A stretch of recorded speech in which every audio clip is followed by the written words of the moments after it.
की सबसे महत्वपूर्ण प्रश्नावली सांख्यिकी, उसका अध्ययन करेंगे।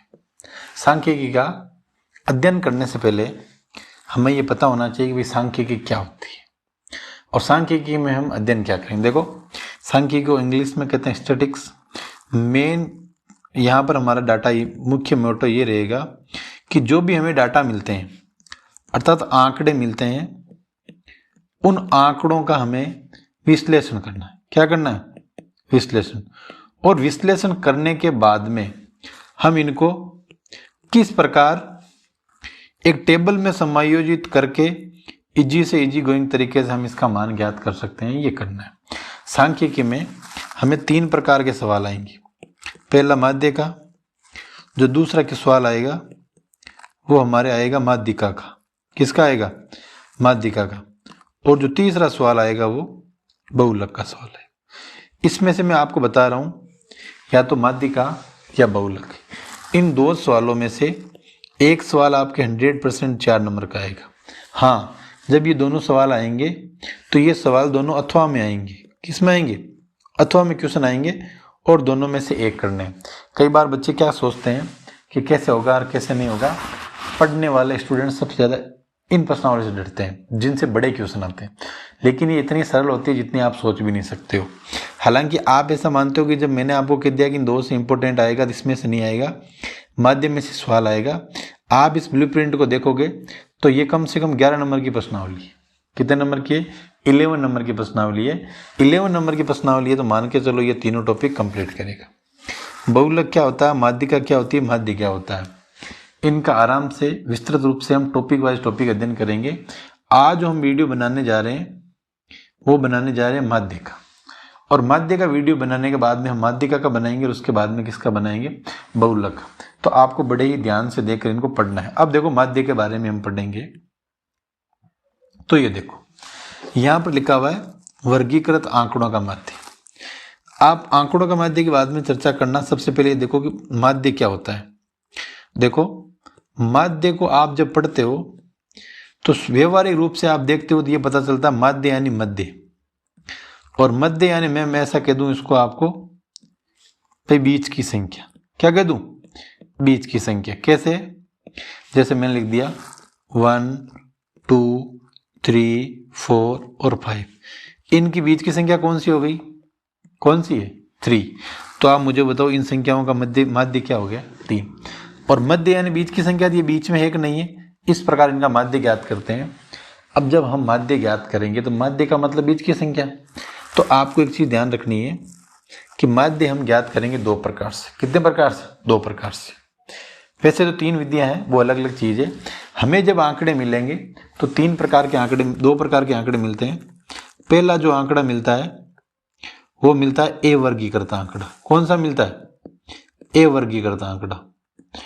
और जो दूसरे प्रकार के आंकड़े मिलेंगे वो मिलेंगे हमें वर्गीकृत आंकड़े। कौन से आंकड़े? अब आप बोलोगे सर ए वर्गीकृत आंकड़े कौन से होते हैं, वर्गीकृत आंकड़े कौन से होते हैं? तो वो भी मैं आपको बताऊंगा कि ए वर्गीकृत आंकड़े कौन से होते हैं, वर्गीकृत आंकड़े कौन से होते हैं। अब ये तो 2 चीज समझ में आ गई। अब आंकड़ों के 2 प्रकार है, एक तो ए वर्गीकृत है, एक वर्गीकृत।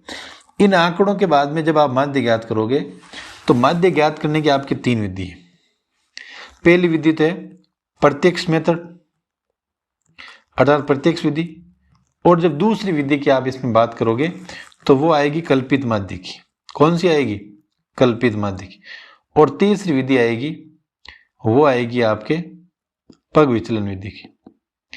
आपको एक चीज ध्यान रखनी है, जब भी आपके क्वेश्चन आएगा सांख्यिकी से जुड़ा हुआ, किससे जुड़ा हुआ? सांख्यिकी। या पहले तो आपको आंकड़े देंगे, कैसा दे रहा है, और आंकड़ा देने के बाद में आपको चीज ये ध्यान रखनी है कि उसके बाद में वो सवाल ये भी बताएगा कि आपको प्रत्यक्ष विधि से करना है, कल्पित विधि से करना है या पग विचलन विधि से। उस विधि का वो नाम देगा आपको। तो आपको ये ध्यान रखना है कि जब हमें कल्पित विधि से करना है तो उसका फॉर्मूला क्या होता है, पग विचलन विधि से सवाल करते हैं तो उसका फॉर्मूला क्या होता है, और अगर डायरेक्ट मेथड होता है यानी प्रत्यक्ष विधि उसका क्या फॉर्मूला होता है। मैं आपको सिर्फ माध्य ही पढ़ा रहा हूँ आज की वीडियो। अगला वीडियो होगा वो माध्यिका से जुड़ा होगा और उसके बाद में जो अगला वीडियो होगा बहुलक से जुड़ा। एक एक को पढ़ना है ताकि हमारे डाटा क्लियर हो और हमें किसी प्रकार की दिक्कत नहीं आनी चाहिए। ये चीज समझ में आ गई? क्या समझ में आई आपको कि एक तो आंकड़े दो प्रकार के होंगे और दो प्रकार के होने के बाद में तीन विधियां आएगी। उसके बाद में मैंने आपको बताया भाई माध्य क्या होता है, तो माध्य यानी बीज की संख्या। और आप इस माध्य को व्यवहारिक रूप से ऐसे मान सकते हो औसत। क्या मान सकते हो? औसत। और इसको आप जब पूरे औसत का सूत्र होता है राशियों का योग बटावा राशियों की संख्या, यह आपको ध्यान रखना। जब इसका फॉर्मूला आएगा तो ऐसा आएगा कि राशियों का योग बटावा राशियों की संख्या है। ये चीज आपको ध्यान रखनी है। अब देखो हम आगे बढ़ते हैं। ये देखो, इससे पहले आप ये देखो, आप हमेशा ध्यान रखना जब आपकी इस प्रकार की टेबल बनी हुई आती है, जैसे 10, 20, 36, 40, ये जो भी संख्या दे रखी है, ये ए वर्गीकृत आंकड़े। कौन से? ए वर्गीकृत आंकड़े। और जब आपके डाटा इस प्रकार दे दे, देखो 10 से 25, 25 से 40, हमेशा ध्यान रखना आपको, चाहे आपके माध्य का हो, चाहे माध्य हो, चाहे बहुलक हो, इनकी जो टेबल आएगी और उस टेबल का जो अंतराल आएगा वो हमेशा आपको इक्वल मिलेगा, कभी भी अलग अलग नहीं मिलेगा। अगर कहीं से भी इक्वल मिलता है तो मान के चलो कि वो सवाल गलत होने की स्थिति में जा रहा है। आप देखो 10 से 25, 25 से 40, इन सब में बराबर अंतर है 15-15 का। कितने कितने का है? बराबर 15-15 का अंतर है। तो इनमें अंतर, पहली चीज तो आपको ये ध्यान रखना, एकदम समान आएगा। और समान आने के बाद में अगली कंडीशन होती है जैसे 10 से 25, इन दो की जब आप तुलना करोगे तो इसकी निम्न सीमा कितनी आएगी? 10। कितनी आएगी? ये 10 रहेगी, इसकी निम्न सीमा रहेगी, और ये 25 है, ये इसकी उच्च सीमा रहेगी। और जब आपको इनके दोनों के बीच की संख्या ज्ञात करनी है तो इस 10 और 25 को आपको जोड़ना है और 2 का भाग देना है।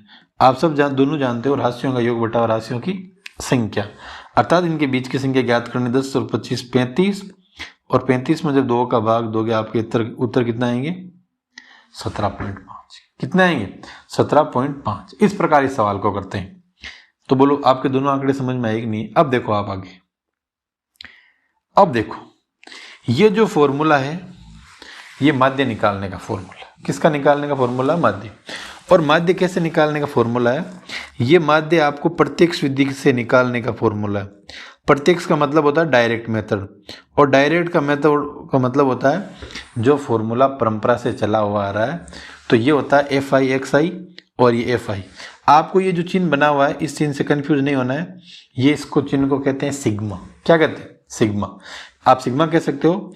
और सिग्मा का जो सामान्य रूप से तात्पर्य वो है कि जो भी हमें नंबर देवे उन नंबर्स का हमें योग करना है। क्या करना है? टोटल्स करना, जितने भी नंबर दे रखे हैं जो इनके अंडर आते हैं। FI और XI का मतलब होता है, I का मतलब 1 और 1 पहली संख्या, फिर 2 भी आ सकता है, 3 भी आ सकता है, अर्थात 1 से लेकर n तक जो भी नंबर्स होंगे वो सारे मल्टीप्लाई होने के बाद में ये आएंगे और फिर इनको ऐड करना है।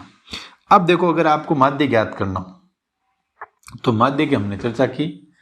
अब हम सबसे पहले प्रत्यक्ष विधि का ज्ञात कर रहे हैं, और प्रत्यक्ष विधि का फॉर्मूला ये होता है। आपको ये याद रखना है।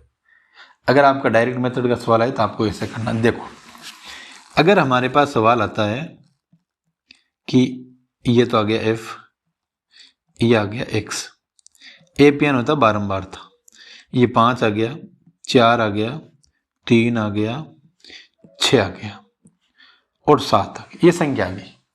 अब ये कह रहा है कि XI का मतलब कितनी बार है, जैसे ये 3 बार है, ये 2 बार है, ये 1 बार है, ये 5 बार है, ये 2 बार है। अब इस क्वेश्चन को सरल करने के लिए आप सब जानते हो कि हमारा फॉर्मूला क्या है? FI/XI बटावा FI। तो ये तो F का है, तो हमें यहां पर सिग्मा F ज्ञात करेंगे। और अब बताओ आपके पास FI/XI है क्या? नहीं। तो हमें FI और XI का एक नया डाटा, एक नया कॉलम जनरेट करना पड़ेगा। और जनरेट करने के बाद में इन दोनों के नंबर्स को मल्टीप्लाई करोगे 15, इन दोनों नंबरों को आप मल्टीप्लाई करोगे 8, इन दोनों को मल्टीप्लाई करोगे 3, इन दोनों को मल्टीप्लाई करोगे 30 और इन दोनों को मल्टीप्लाई करोगे 14। इन सब को आपको जोड़ करना है। जैसे 8 3 11, 15 और 25 30 40, और ये कितने हो गए? इनको जब आप ऐड करोगे सिग्मा FI/XI इक्वल टू कितना आएगा? 70। इन सबको जोड़ोगे, 15 में 8 जोड़ोगे, 8 में 3 जोड़ोगे, 3 में 30 जोड़ोगे और 30 में 14 जोड़ोगे और जोड़ोगे आप, तो ये जोड़ने के बाद में इनका योग कितना आएगा 70। कितना आएगा 70। और फिर आपको एफ का मान ये जोड़ना, तो 5 4 9, 9 3 12, 12 से 18, 18 7 कितने हुए 25। बोलो ये बात समझ में आई कि नहीं है? अब आपको करना कुछ नहीं है, ये प्रत्यक्ष माध्य निकालने का ये सूत्र है x बार, इसको बोलते हैं बार। क्या बोलते हैं? कई बच्चों को ये पता नहीं होता, लेकिन हमें ये पता होना चाहिए। आपका फॉर्मूला है sigma F I X I बटावा सिग्मा एफ आई। ये एक और एन नहीं लिखोगे तो भी चलेगा, लेकिन आपको ये आई लिखना है। बताओ इनका योग कितना आएगा 70 और इसका योग कितना आएगा 25। और इसके बाद में आप इसको सरल करोगे, जो भी आपका आंसर आता है काटने के बाद में वो इसका माध्य होगा। क्या होगा? माध्य। और जो माध्य होगा वो कौन से मेथड से होगा? डायरेक्ट मेथड से, यानी प्रत्यक्ष विधि से। और ये जो माध्य निकाले आपने कौन सी श्रृंखला के निकाले? ये निकाले आपने ए वर्गीकृत डाटा का। किसका निकाला? ए वर्गीकृत डाटा का। अब हम आगे माध्य प्रत्यक्ष विधि से निकालना सीखेंगे वर्गीकृत आंकड़ों का। किसका? वर्गीकृत आंकड़ों का। अब सबसे पहले बात आती है कि भाई वर्गीकृत आंकड़े क्या होते हैं। अभी मैंने बताया आपको 0 से 10, 10 से 20, 20 से 30, 30 से 40, 40 से 50। मैंने हमेशा कहा कि इनका अंतर हमेशा आपको समान मिलेगा, है कि नहीं है? ये देखो, बोलो बात समझ में आई कि नहीं आई? है कि नहीं? हमेशा वर्गीकृत डाटा होगा, उसका आपका ये मिलेगा। अब आपको इसका वर्गीकृत आंकड़ों का निकालना है माध्य, तो माध्य का हमने सूत्र पढ़ा ये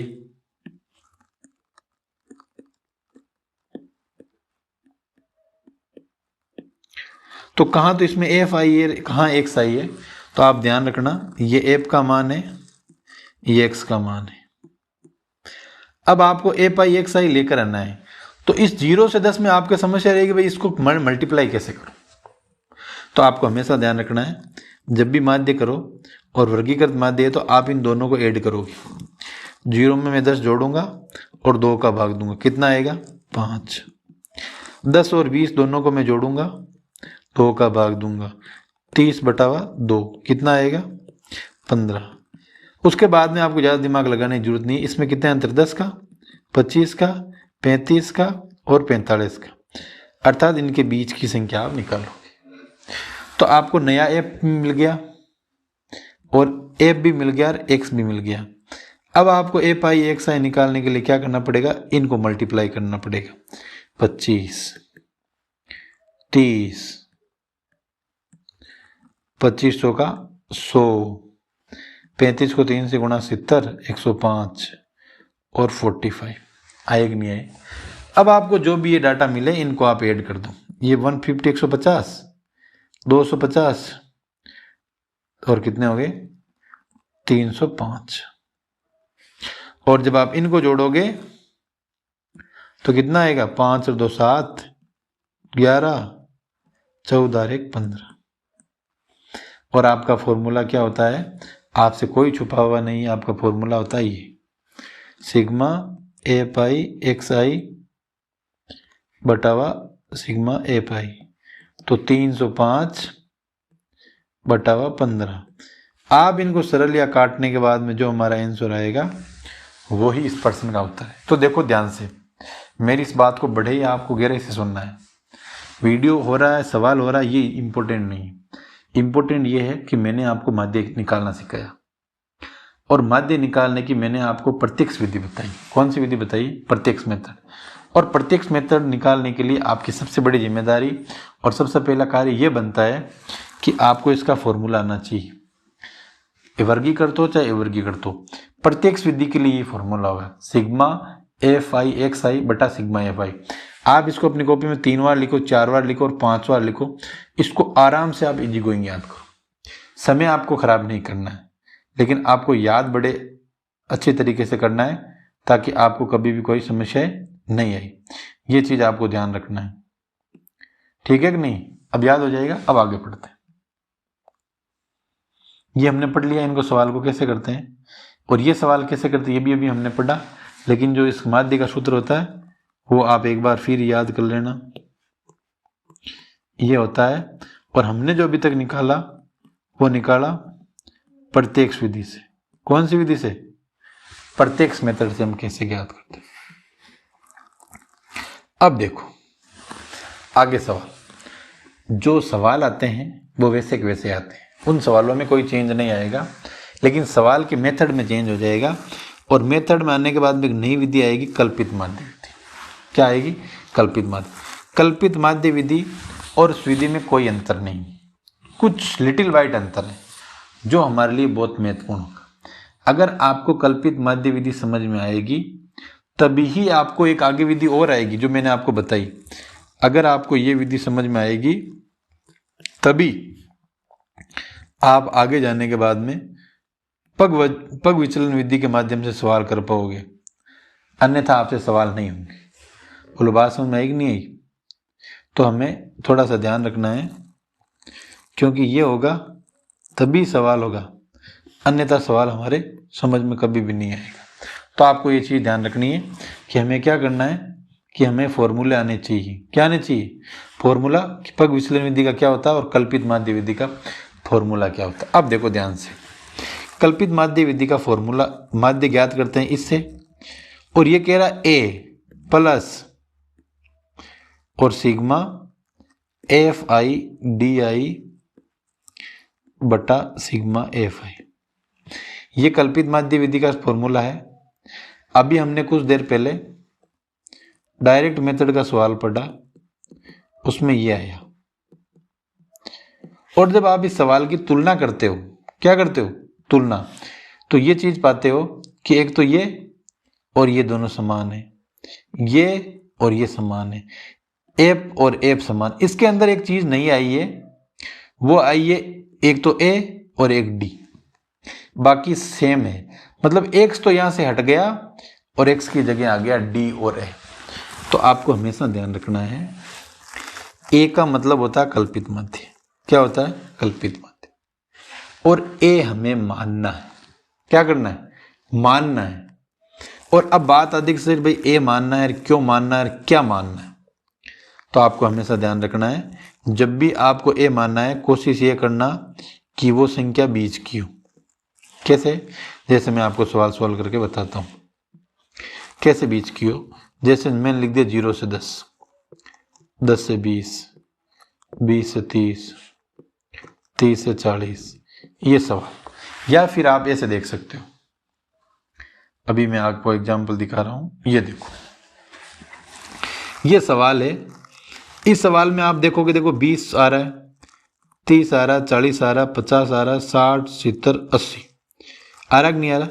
इसमें इसने देखो कल्पित माध्य कितना माना? 50। तो मुझे देखो ध्यान से देखना, 1 2 3 4 5 6 और 7 संख्या है। तो 7 में एकदम चौथी संख्या कौन सी है? 50। तो इसने कल्पित माध्य कितना मान दिया? 50। और ये एक का मान है। किसका मान है? एक का। और ये आगे तक ये चलेगा ठेठ तक। अब आपको वापस एक बार फिर समझो, जैसे ये, और यहां पर आपने क्या लिख दिया? 40 से 50 लिख दिए। और लिखने के बाद में जो भी संख्या बनती है आप यहाँ लिख दो, 5 या 4 या 3 या 2 या 1। और मैंने आपको बताया कि जब भी आपके इस प्रकार का सवाल आता है सबसे पहले आपकी ड्यूटी ये बनती है इस एफ को सरल करना। ये तो एक्स है, इसमें कुछ परिवर्तन नहीं करना, ये ऐसा कैसा रहेगा। इस एफ के मान में परिवर्तन करना है और वो निकालना है बीच की संख्या। और बीच की संख्या कैसे आती है? जो भी अंतराल की संख्या दी हुई है उनको आप जोड़ो, जोड़कर 2 का भाग दो। 0 और 10 को जोड़ेगा 10, 10 को 2 भाग 5, 10 और 20 को जोड़ा 30, और 30 में 2 का भाग दिया 15। 20 और 30 को जोड़ा कितना है? 50, 50 में 2 का भाग दिया 25, और 30 और 40 को जोड़ा 70, 35, और ये 45। अब आप खुद ये देखकर बता सकते हो कि इनमें बीच की संख्या कौन सी है। बताओ कौन सी संख्या बीच की? तो आप इनको जब देखोगे तो ये पाओगे कि बीच की संख्या क्या है? 25। क्या है? 25। और जब 25 है तो आपके पास x है और आपको निकालना डी। क्या निकालना है? डी, और डी होता है x माइनस ए। क्या होता है? x माइनस ए। ये है f यानी बारंबार था। ये एफ का मान है। किसका मान है? एफ का मान। आप यहाँ एक बार और देख लो, बहुत अच्छे सवाल है। मैं बार बार इसीलिए रिपीट कर दिखा रहा हूँ ताकि आपको समस्या नहीं आए। तो इसने क्या किया, ये तो अंतराल है, ये देखो इसको एफ माना, माना कि नहीं माना, और ये मान रहेगा एफ एक्स का मान, अर्थात ये एक्स का बन रहा नया मान है जो। अब आपको इसमें से घटाना है।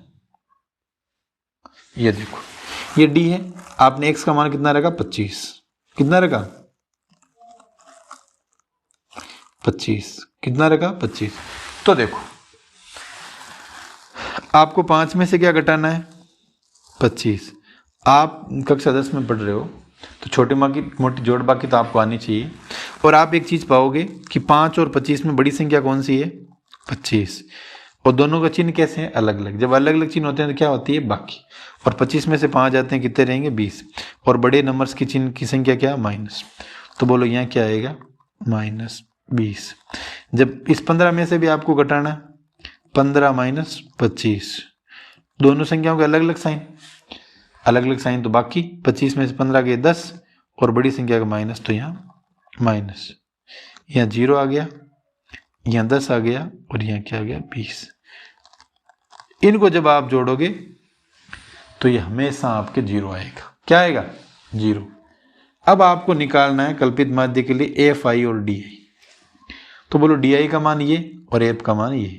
यहाँ कितना है? 5। तो 5 को आप 20 से गुणा करो, कितना आएगा? -100। 4 को 10 से गुणा करोगे -40। इसको जब गुणा करोगे 0। इस 2 को इस 10 से गुणा करोगे 20।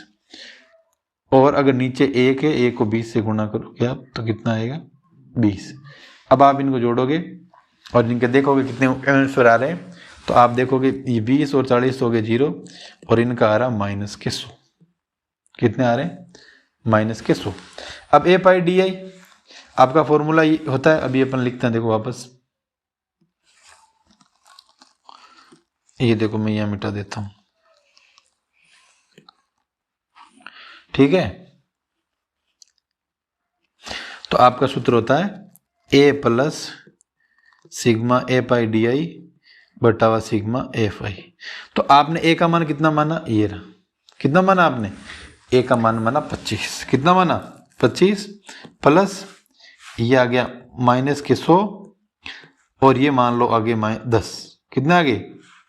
अगर इनको एफ आई डी आई को जोड़ो, 5 या 9, 9 और 3 12, 14 और 1 15 आएंगे। अपन मान लेते 15 मान लो, 20 मान लो, जितना भी मान सकते 20। ये सरल होंगे तो कितना आएगा? 25 और ये -5, क्योंकि माइनस है और माइनस से प्लस गुणा होने पर यहाँ क्या आएगा? माइनस।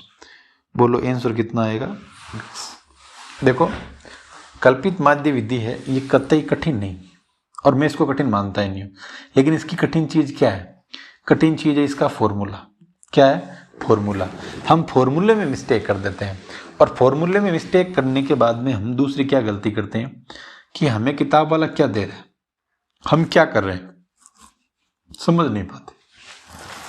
तो हमेशा आप ध्यान रखना, अगर ये फॉर्मूला आता है तो आपको हमेशा ध्यान रखना ये है डायरेक्ट मेथड, यानी प्रत्यक्ष विधि। क्लियर? दूसरी चीज ए प्लस, ये सूत्र आता है, तो ये आपकी कल्पित माध्य विधि। इस कल्पित माध्य विधि में आपके लिए 2 चीजें नहीं है। कितनी चीजें नहीं है? 2। एक तो ए है और एक डी। ए हमारा क्या है? कल्पित माध्य। क्या है? कल्पित माध्य। और ए को हमें कैसे मानना है? ए वो है जो बीच की संख्या है, जो मैंने बताया, जैसे 5, 10, 15। इसका कल्पित माध्य आपको क्या मानना है? 10। 5, 7, 8, 9 ऐसी स्थिति आ जाए तो आप 7 और 8 में जो आपको अच्छा लगे वो मान सकते हो। कोई पाबंदी नहीं है 7 ही मानो, और कोई पाबंदी नहीं है 8 मानो। जो इन दोनों अंकों में आपको अच्छा लगे आप उसको मान सकते हो। और अगर आपका आ जाए 6, 7, 8, 9 और 10 तो आपको पता है, फिर तो करने की जरूरत ही नहीं है। जो बीच की संख्या आपको अच्छी लगे वो मान लेना। कल्पित माध्य मानने के बाद में संख्या घटानी है, और जो वो संख्या आप है उसको आप a में से घटाओगे तो ये माइनस और प्लस की जो भी नंबर्स आ रहे हैं ये कल्पित माध्य होंगे। क्या होंगे? कल्पित माध्य। और उसके बाद में जो बारंबारता आएगी उसको मल्टीप्लाई करना है और फिर सिग्मा एफ को जोड़कर आगे इसको सरल करना है। और कैसे सरल करेंगे और मैं आपको बता दूं, ठीक है ना? तो कोई समस्या आपको नहीं आनी चाहिए। ये प्रत्यक्ष विधि से सवाल करने का तरीका है, आपको मैंने बता दिया। ये प्रत्यक्ष विधि का फॉर्मूला है, हमने बहुत अच्छे तरीके से इसको करने का प्रयास किया। अब अगली विधि, एक नई विधि आएगी और इस विधि का नाम है पग विचलन विधि। इसमें भी एक नई चीज आ रही है, और वो नई चीज क्या आ रही है? ये देखो फॉर्मूला। इसमें भी एक को कल्पित माध्य मानना है, ठीक है, लेकिन इसमें हमें एक चीज मिलेगी यू की। ये यू क्या है? ये यू वो कहता है कि आप एक कल्पित माध्य मानो। हमने मान लिया ए, तो फिर उसने ए को इस एक्स में से घटाओ और घटाने के बाद में जो उन संख्याओं का अंतराल है एच, उसे डिवाइड करो, और डिवाइड करने के बाद में जो आंसर आएगा वो हमारा यू आई होगा। और ये एच भी इसमें साथ दिया हुआ है, ध्यान रखना। कैसे? एक बार मैं फिर आपको सवाल बता देता हूं। जैसे मान लो हमारे पास ये सवाल आ गया,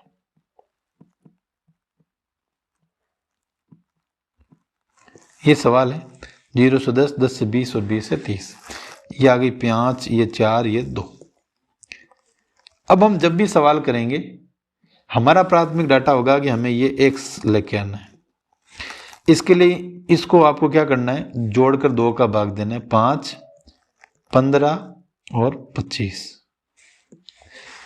इतना तो कर ही सकते हो, कोई भी कर सकता है अगर माध्य का सवाल करना है तो। आगे क्या करना है आपको? एक कल्पित माध्य ज्ञात करना है। कल्पित माध्य में जैसे आप कोई भी आपको जो अच्छी संख्या लगे, जैसे मैंने मान ली 15। क्या मान ली? 15। अब आपको उसको x माइनस 15 यह लिखना है, और 5 में से 15 गए कितना है? माइनस के 10। कैसे है तो आपको मैं बता देता हूं। 5 में से जब 15 घटाते हैं तो आप पाओगे दोनों के अलग अलग चिन्ह, अलग अलग चिन्ह है, तो बाकी होती है 15 में से 5 गए 10 और बड़ी संख्या का चिन्ह माइनस है। यहां पर क्या आ जाएगा? क्या आ जाएगा? माइनस। माइनस 10 और यहां पर 0 और यहां पर कितना आ जाएगा? ये प्लस का 10। उसके बाद में आपको क्या करना है? यहां पर निकालना है यू आई, और यू आई कहता है कि जो मान निकाला आपने इस डी आई का, इसमें आप भाग दो एच का, अर्थात ये जो मान है इसमें इसका भाग देना है अंतराल का। कितना आ रहा? 10। 10 में 10 का भाग दिया 1, ये आ गया 0। 10 में 10 का भाग दिया 1। और अब इसको x को इस यू आई को गुणा करना है, एफ आई यू आई को। ये जो हमारा बारंबारता एफ की, इसको आपको इससे गुणा करना है। 5 को इससे किया -5, 0 और 2, और उसके बाद में इसको सरल करना था। आप क्या आएगा? -3। तो हमारा सूत्र ये जो एफ आई यू आई ये हमारा कितना आया? ए का मान हमने कितना माना? -15, सॉरी 15 माना, प्लस एच कितना है? 10, और एफ आई यू आई कितना आया? -3, और एफ आई कितना है? इनको आप जोड़ दो 11। इनके आगे आप सरल करो। 15 -10 को 3 से गुणा किया, -30/11, और इसको सरल करने के बाद में जो आंसर आता है वो ही हमारा माध्य होगा। तो माध्य की हमने 3 मेथड पढ़े। कितने मेथड पढ़े? 3 मेथड। तीनों मेथड क्या क्या पढ़े अभी हम चर्चा करेंगे और इक्वेशन करेंगे।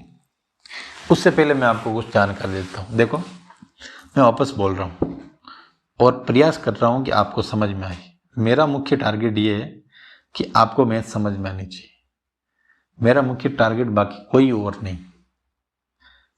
क्या होता है, कैसे बढ़ता है, वो चैनल ये आपको पढ़ाने का मतलब ये नहीं कि मैं दुकान खोल के बैठा हूँ।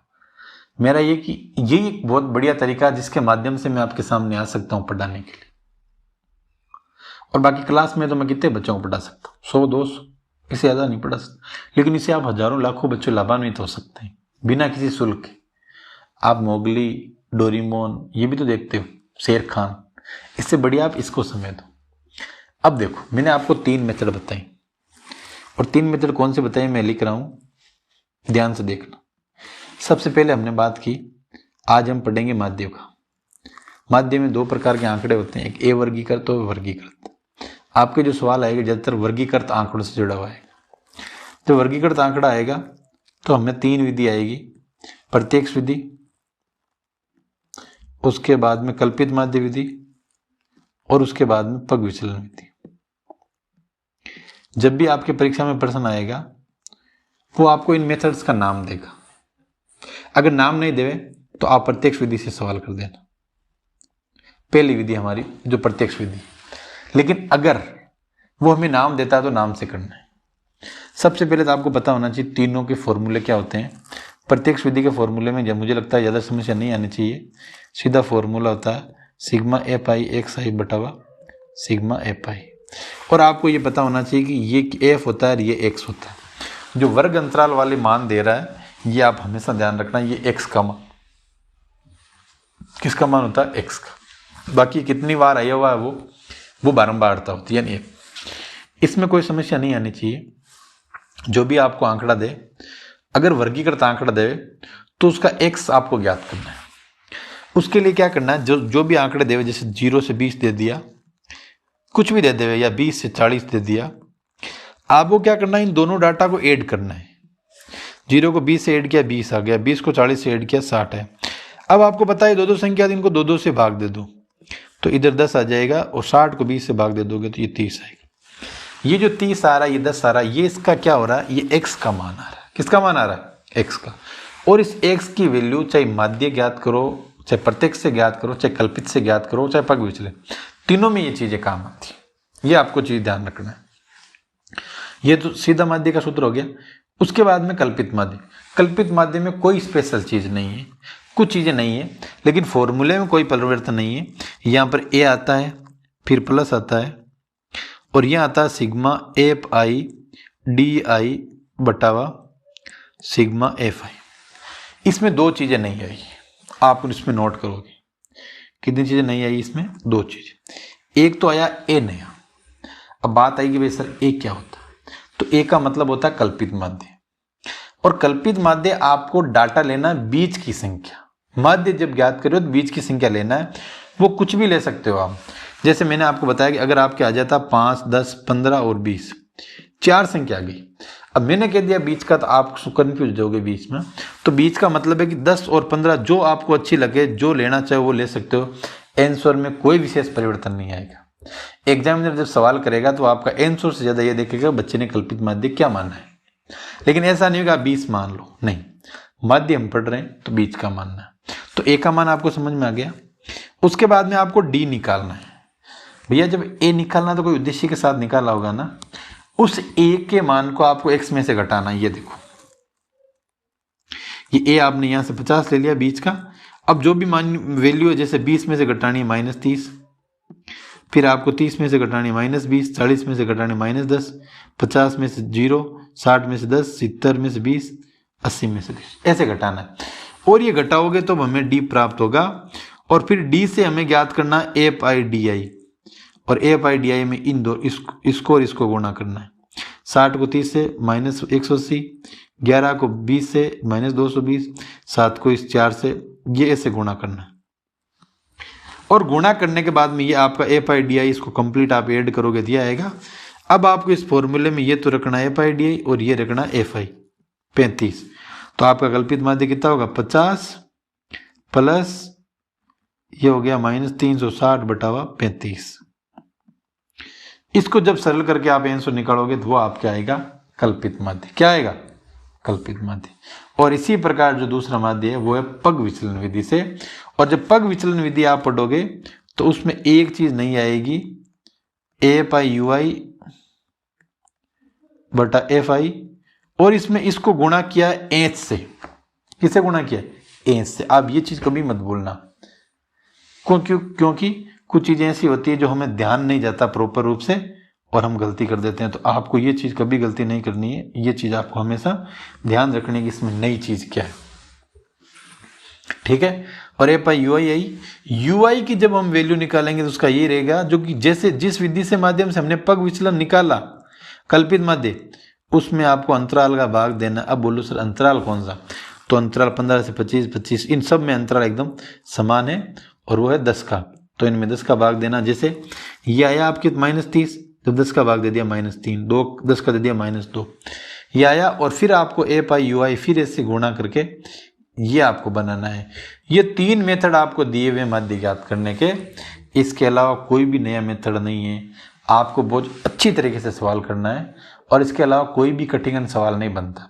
अगर आपको सरल तरीके से माध्य ज्ञात करना आ गया तो कभी भी दिक्कत नहीं आएगी। अब ये सवाल आया तो आपको क्या करना, जैसे 0 से 2, 2 से 4, 4 से 6, 6 से 8, 8 से 10, 10 से 12, 12 से 14, टेबल बना देता हूँ, थोड़ा सरल करने का प्रयास करता हूँ। आगे देखोगे 1 2 1 5 6 2 और 3। अब देखो ये तो हो गया x और ये हो गया f। अगर आपको साधारण माध्य ज्ञात करना तो आपको ज्ञात करना a पाई x आई। बोलो इन दोनों को गुणा कर दोगे नहीं कर दोगे, लेकिन गुणा करने से पहले आपकी एक ड्यूटी बनेगी और वो ड्यूटी बनेगी क्या, वो ड्यूटी ये रहेगी कि आप पहले x को सही व्यवस्थित ज्ञात करो और x को सही व्यवस्थित ज्ञात करने के लिए इन दोनों को जोड़कर 2 का भाग देते हैं। 0 में 2 को जोड़ते हैं 2, 2 में देते हैं 1, 4 और 2 6, 3, 4 और 6 10, 10 में 2 का भाग दिया 5, 6 8 14, 7, 8 10 18, 9, 10 12 कितना 22, 11 और 12 14 कितने हो गए 26, ये 13। अब आपको ए पाई एक्स आई ज्ञात करना है इन दोनों को गुणा करके। जब ए पाई एक्स आई ज्ञात करके आप इसका संपूर्ण योग ज्ञात कर लोगे तो आपको प्रत्यक्ष विधि से माध्यम ज्ञात है। अगर आपको कल्पित विधि से ज्ञात करना है, कौन सी विधि से, कल्पित से, तो आपको एक कल्पित माध्यम मानना पड़ेगा। 1 2 3 4 5 6 7, 7 है तो ये 7 हमारा कल्पित। क्यों कि इधर 1 हो गया 2 हो गया 3 हो गया, इधर 1 हो गया 2 हो गया 3, ये एकदम बीच में आया, तो ये -6 -4 -2 0 2, उसके बाद में 4 और कितने हो गए 6। इनको आप ऐड कर लो और ऐड करने के बाद में ये जो मान आ रहा है आपके आ रहा है डी आई का। किसका आया, डी आई का। आपको ए पाई डी आई ज्ञात करना तो इन दोनों को गुणा कर देना और इनको ऐड कर देना लास्ट में, और वही कल्पित माध्य का सूत्र रहेगा a plus sigma F I D आई बटा सिग्मा एफ आई। इसी प्रकार आपको करना पग विचलन विधि। तो आपको बड़ी विनम्रता और धैर्य से समझते हुए इस सवाल को करना है। इनके बाद में आगे सवाल हमारे पास आएंगे, कौन से आएंगे, वो सवाल आएंगे माध्यिका के और बहुलक के। बहुत अच्छे टॉपिक है, इंपॉर्टेंट टॉपिक है। 11 नंबर की प्रश्नावली, चूक नहीं करनी है, गलती नहीं करनी है, समझ कर पढ़ना है, गहराई से पढ़ना है। आप जुड़े, समय दिया, थैंक यू, बहुत बहुत धन्यवाद। ये सवाल आप करके मुझे दिखाओगे कभी या फोटो भेजोगे तब मुझे लगेगा कि आप पढ़ते हो, अन्यथा मुझे लगेगा कि आप भी मेरी तरह टाइम पास करते हो। आप जुड़े, समय दिया, थैंक यू सो मच।